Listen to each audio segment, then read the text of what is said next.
1, 2. Simkin. Who hates Simkin? She hates Simkin. He hates Simkin. I hate Simkin. You hate Simkin. She hates Simkin. We hate Simkin. Who hates Simkin?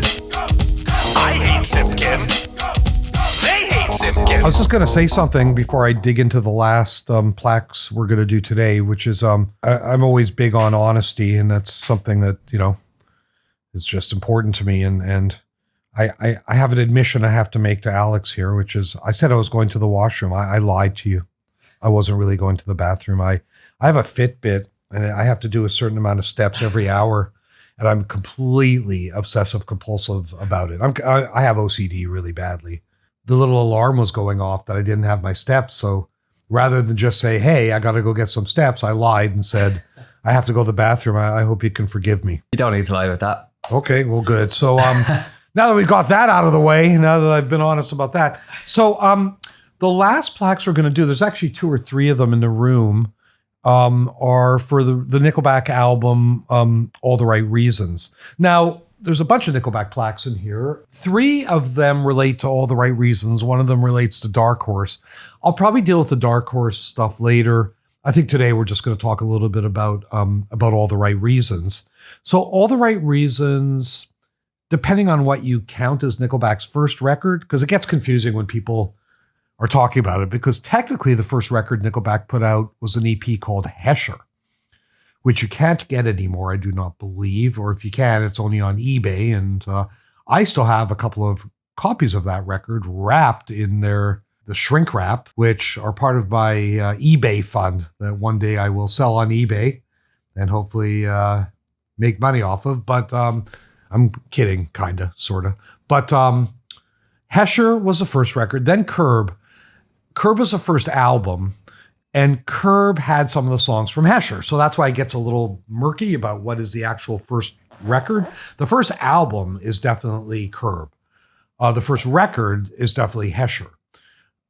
Then The State was what came after Curb. That's the record that got them signed to a record deal because of the song Leader of Men. And then Silver Side Up, obviously had How You Remind Me. And I'll talk about those records later as well. And I'm still going to try and get Chad and Ryan on the podcast, so hopefully I'll be able to talk to them about it. We've already had Mike Kruger on, which was great. Then The Long Road. Hope I'm getting all this right. And then All the Right Reasons. My recollection is that record was 2005. I could be wrong. It was, yeah. Okay, 2005. My brain is still functioning in some fashion. That was a very important album for them for a bunch of different reasons. Number one, it was a huge success. I think it's the biggest selling album of their career. I could be wrong. That or Silver Side Up, but it was huge. And it had so many hits on it. I mean, that was the thing, right? Like Photograph is on that record.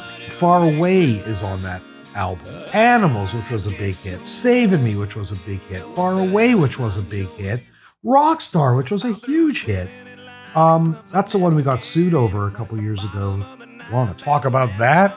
But the thing that I remember most is that, the album right before was the one that was, in other words, after Silver Side Up and before All the Right Reasons was The Long Road.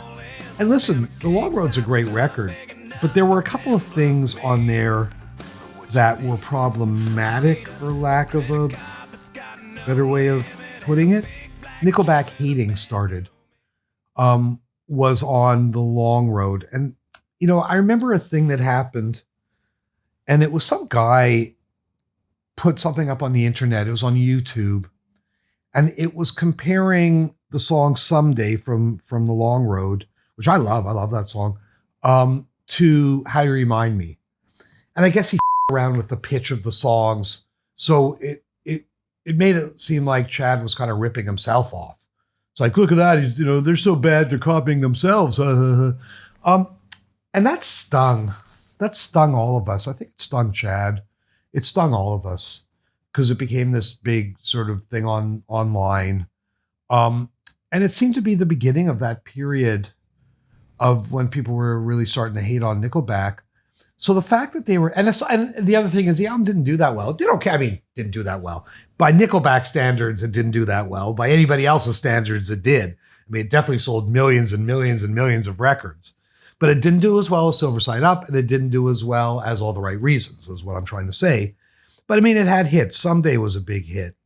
Feeling Way Too Damn Good was a big hit. Point is, wasn't a hit in the same way that the preceding record was. And we were starting to feel that sort of ness from people. So the fact that they came back, and I remember being in the studio a bunch for that record, just to show support and to hang out. It was one of those things where after The Long Road, I think we all had a little bit of doubt. Where is this all going? How are we going to get back to where we were? How can we sustain the success? How can we avoid, something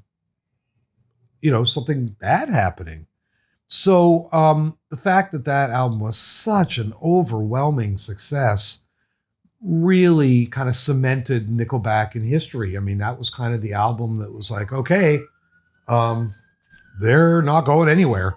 This is a band who's going to be around, and they still are all these years later. I mean, now it's 20 years later, and, the band's as strong as they've ever been. So Photograph might be the biggest song they've ever had, just in the sense of I hear that song all the time. It became a meme that was really famous. There's that aspect of it. But I mean, even little things like, I'm a big Howard Stern fan, and Stern always plays it as an intro, outro into various segments. People who don't like Nickelback love that song. So it was that kind of a song. And then Rockstar was particularly big in the UK. It also cemented Chad and Joey Moy as a sort of producer duo, because Silver Side Up was produced by the late Rick Parasher. And I'm trying to remember who did The Long Road. It might have been Chad and Joey. But for sure, All the Right Reasons was Chad and Joey. And boy, I mean, they, as well as Ryan and Mike and Daniel Adair, because that's the other thing about All the Right Reasons. That was Daniel Adair's first record with the band. Daniel's still in the band now, but I think that also contributed to why that album is so great, is Daniel kind of infused a new energy into that band. And I love Ryan Vikedal. He's a good human being. He's a good drummer. He's a great drummer. But he had left on the album before. And so there was so much going on and so much uncertainty that I remember too, just a real, for me, and I'm talking for myself, a real sense of nervousness about it, a real sense of uncertainty about it. Where are we going with this? But I remember also being in the studio, hearing Photograph and going, if that's not a smash, then I don't know what is. I mean, it just felt like such a smash. Same with Far Away, which is also one of my favorite Nickelback songs. And yes, it's a bit of a drippy ballad, but I like ballads. And I tried to sing it at 604 karaoke night about 6. I was telling Chad this. I was like, man, I f***ed it up. I just couldn't. And Chad's like, buddy, it's the easiest song in the catalog to sing, which didn't make me feel very good about my singing. But, there's just so many classic Nickelback songs. You go to a Nickelback concert, I think at least 5 songs from that album get played, because they're all such fan favorites. Once that success started to roll with that album, I think it was sort of a new phase of the band. I think everybody relaxed a little bit. Once again, they were touring everywhere. It was just such an important album to their career. I still hear those songs all over the place. All the Right Reasons really, for me, is sort of a weird mix of the nervousness of making it and the relief of how it was received and how it did. Even the critics eased up, somewhat after All the Right Reasons. Then when they put out Dark Horse with Something in Your Mouth, the critics went all again. That's another story. I'll talk about that when I talk about that plaque. But It's mostly positive memories for me, certainly of how it was received and once it came out. So Ryan, it says, was fired after a royalty dispute. What happened there? Yeah, I need to be careful about what I say about this one. First off, Ryan, who everybody is still friendly with, when Nickelback got inducted to the Hall of Fame 2 years ago or 3 years ago, Vikedal was on the stage with them, and I was so glad that he was, because he deserves it. His departure was a lot to do about, and I know people always say this when they are trying not to, but it really was a lot about artistic differences. For a lack of a better way of putting it, it was not a money dispute. Now, when he left or got fired or whatever, there was some very intense negotiations that went on, but it definitely wasn't like, hey, we don't want to pay you royalties. It was nothing like that. Nickelback had toured with Three Doors Down, who Daniel Adair was in that band. And I think they saw Daniel playing every night. And it wasn't that, Ryan Vikedal's a great drummer, but I think his background's jazz. And whereas Adair is such a rock drummer, and Adair also sings beautifully. And I think that really had more to do with it, more like an artistic vision than it certainly had nothing to do with hey, you don't deserve royalties. There was things, kind of phrases I saw, which I found interesting being used by critics. They said too commercially polished. And I think there's kind of a suggestion that they were focusing on radio playability or, the commercial side of it rather than it being the purest form of their art or whatever. See, I've never understood that criticism. To me, what makes the difference between art that's okay and art that's great is honesty. And I think Nickelback's music is as honest as Nirvana's music. That doesn't mean you have to like it the same way. That doesn't mean it has to appeal to you the same way. I'm just talking in terms of honesty. Chad loves to have a good time. Chad loves to party. Not as much as when he was younger, but Chad likes to have a drink. A lot of the songs were really an honest reflection of stuff that was going on. Photograph's a song about his childhood, for God's sake, and about where he grew up. How much more honest can you be than that? I think the thing about Nickelback is that, you have to see how they work in the studio. Chad is so meticulous and so fastidious, about every single detail. Because I've seen him not just work with his own band, I've seen him work with other bands.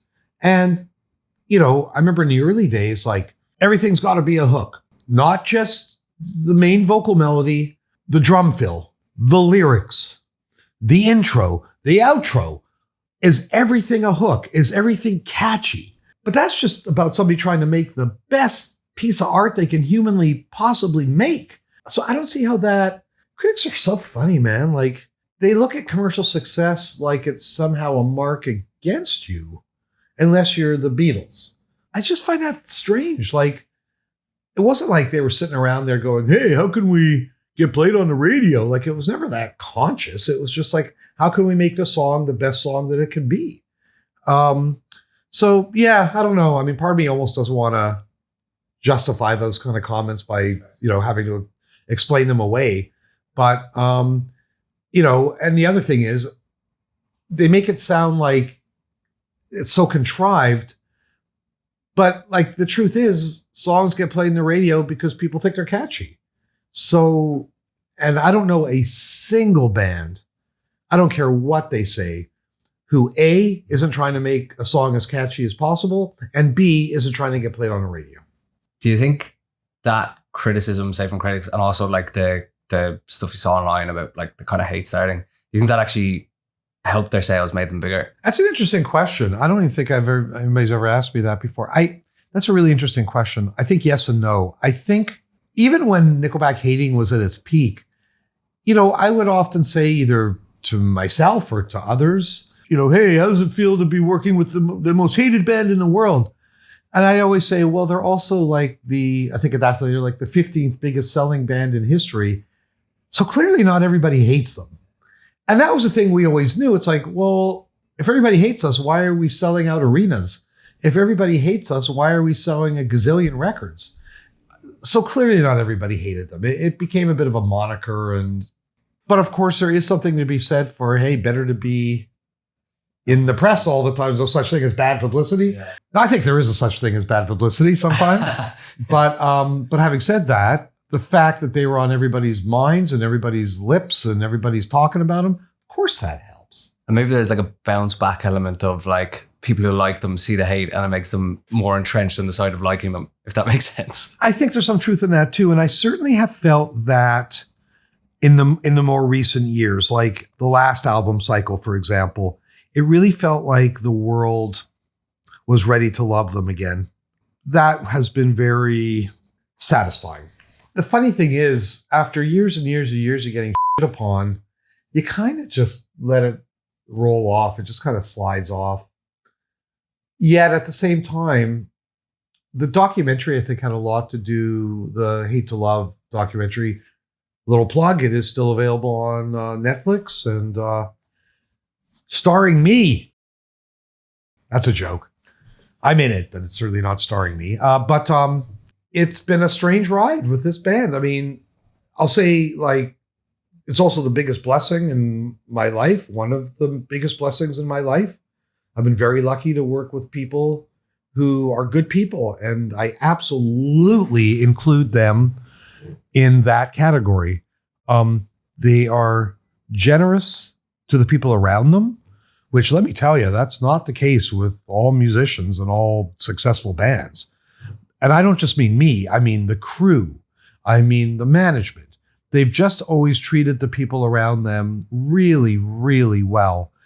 And, you know, sometimes people say to me, like, how do you explain the success? Like 30 whatever years of success. And I always say, like, I explain it in two ways. One, Chad writes great songs. Two, they're decent human beings who are great to the people around them and great to people in the industry.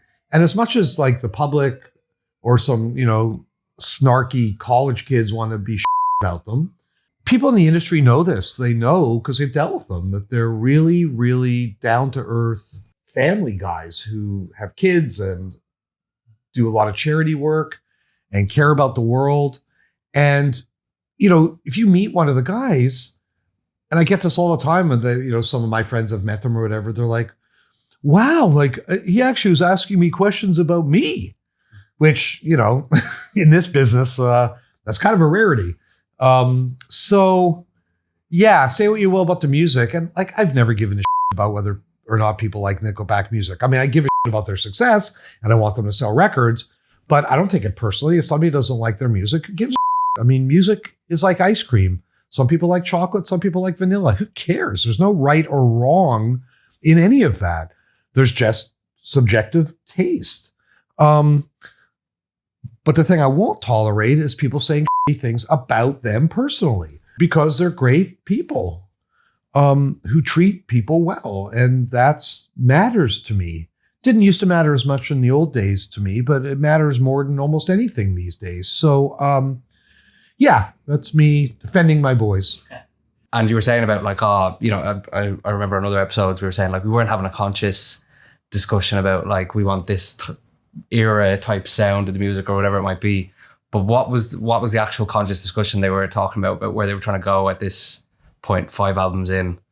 And what was the journey of the type of music they were trying to come up with at this kind of midpoint, you could say? I mean, I don't recall a ton of conversations of like, what kind of album should we make? Because Nickelback albums tend to have this similar kind of mix in them of the type of music. There's always going to be some screeching rockers.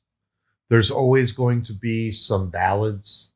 And then there's mostly going to be some mid-tempo music that's neither a rocker nor a ballad, but something in the middle, like Photograph, which almost is like a ballad, but really the ballad on that album is Far Away. So I don't think they were ever that, and people are gonna, this is the kind of thing that people go, oh yeah, right. It was never that contrived.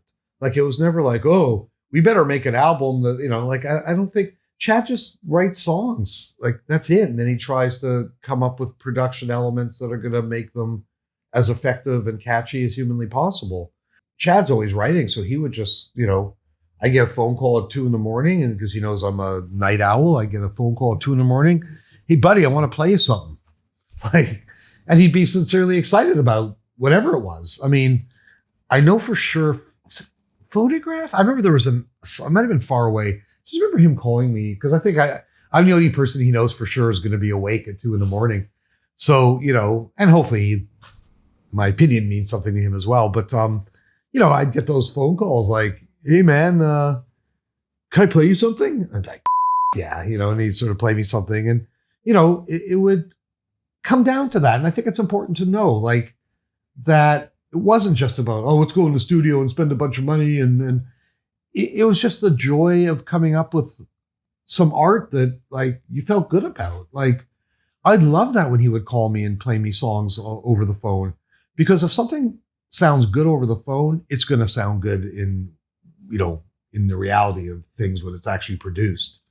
So yeah, I don't think, again, I know critics would like to think that, we're all sitting around going, hey, how can we write a song that will get played on the radio? It was never like that. It was just like, hey, I came up with this cool idea. Awesome. What are you thinking for production? And everybody would sort of get into it. They've always got that opening track that's usually like a kick to the face, like San Quentin on the most recent one, which I remember hearing that. Like I remember Chad called me. That was like a 2 a.m. phone call and said, hey buddy, I want to play this riff or whatever. And it's a great riff of that song. And I loved from the second I heard it. I was like, I knew it was going to be a hit. Like, I just love that song. Maybe a little bit more of a country influence. They love country music. When Ryan Peake got married, that's probably 25 years ago.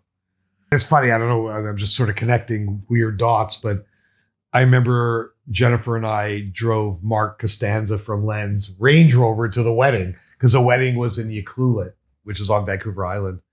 And, but I'll never forget. So they have the wedding. And as soon as the wedding's over, they start clearing the tables off the floor. And I'm like, what the hell's going on? It's so they could line dance and do that two-step stuff because they're really into, they did that also. Probably one of the more surreal moments I've ever had with this band was when Chad and Avril got married, and they got married in a medieval castle on the French Riviera, like in Cannes, in the French Riviera. And I'll be damned, they're line dancing in a castle.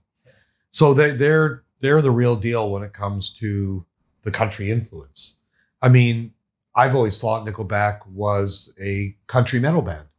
There's something country about the lyrics. There's something country about the structures, but there's also something kind of metal about it. And I remember Chad telling me once the things that were getting played in his house the most when he was a kid were Burton Cummings from the Guess Who, Hank Williams, which is old school country, and Metallica. And in a weird kind of way, when you listen to Nickelback, it's kind of a bit of those three. Burton Cummings was a balladeer. Hank Williams was old school country. And Metallica is Metallica. That really is, in a weird kind of way, sort of what they sound like. Okay, well, listen, thank you, everybody. I hope you're finding these interesting. I love telling these stories and I love preserving these stories because as I'm getting older and all of a sudden, a lot of these things happened 20, 30 years ago. And, the music business has changed so much. I'm like a relic from another age now, but really lovely, being able to talk about these things. And, we're getting such great feedback on the podcast. So thank you, everybody, for that. So thanks. We'll have some internal discussions. I know I'm having some more guests that we're doing podcasts with soon. Some you're going to love. And, but we're going to do some more stuff like this as well. So you have that to look forward to. And we'll see you on the next episode of I Hate Simkin. He hates Simkin. I hate Simkin.